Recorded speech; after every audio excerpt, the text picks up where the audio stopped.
Let me say something that might really annoy you. If you can't focus right now, it's not because you're lazy. It's not a moral failing. You sit down, ready to work or study. You put your phone face down. All the unnecessary tabs on your computer are closed. You even have your study music ready to go. And yet, somehow, 20 minutes later, you look up and realize you've done absolutely nothing productive. So you start that internal monologue. What is wrong with me? You feel behind. You feel guilty. There's this low-key disappointment in yourself that just lingers. Trust me, I've been there so many times. But here's the mental shift that completely changed everything for me, and I hope it helps you too. Focus is not a personality trait. Let that sink in. It's not something some lucky people are just born with, while the rest of us struggle. Focus is a direct response to the environment you're in and the amount of pressure you're under. Once you truly understand and accept that, you can finally stop hating yourself for struggling with it. Your brain isn't broken. It's just completely and utterly overstimulated. Just think about your typical day for a second. From the moment you wake up, it starts. Notifications pinging. Reels and short videos scrolling by. Constant messages from friends, family, and work. Deadlines looming over your head. Noise, noise, always noise. Always noise. Your brain is literally drowning in a sea of easy dopamine hits. So, when you finally sit down to do something that requires deep work, something slow, quiet, and genuinely hard, your brain basically panics. It's not because you're weak or undisciplined.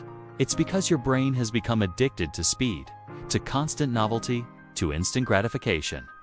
And trying to force focus in that hyperstimulated state, it almost never works. It's like trying to whisper in the middle of a rock concert.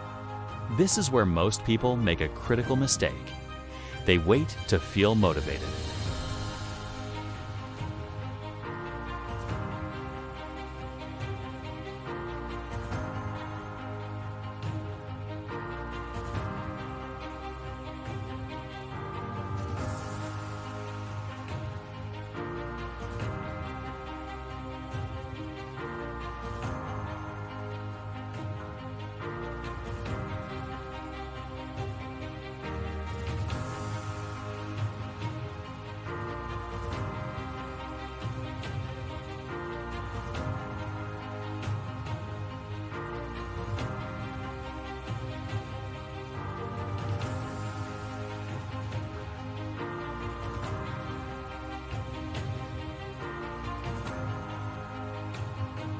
You sit down with a vague intention, thinking something like, okay, I'll just study for a bit.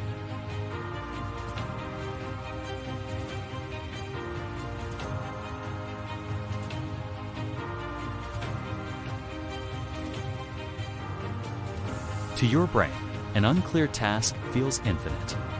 It has no defined boundaries. And something that feels infinite also feels threatening and dangerous from a survival perspective. So what does your brain do when it feels threatened? It escapes. It seeks safety and familiarity. And where does it go?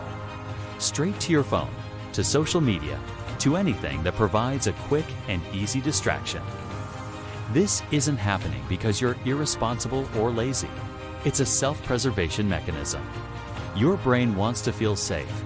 And a well-defined, manageable task feels much safer than a vague, endless one. And sometimes, let's be honest, you can't focus simply because you are tired. You're burned out. Your mind is mentally overloaded from everything you've been dealing with.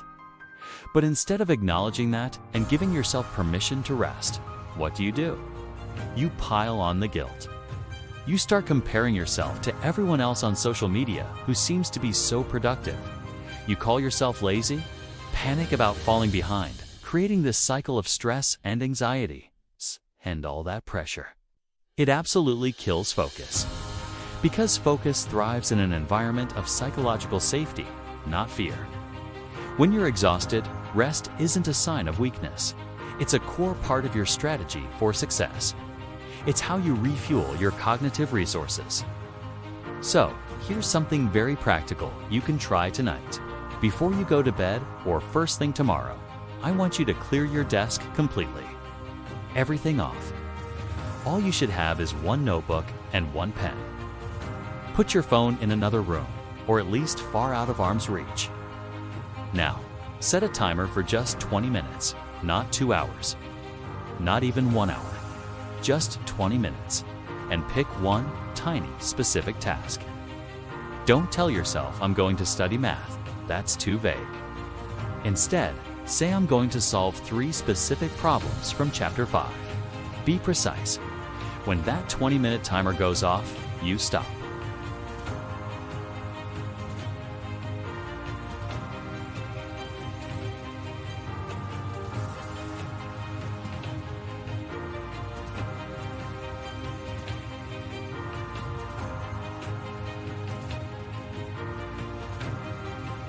Not with a big, dramatic gesture, but quietly, slowly, and consistently, one small session at a time.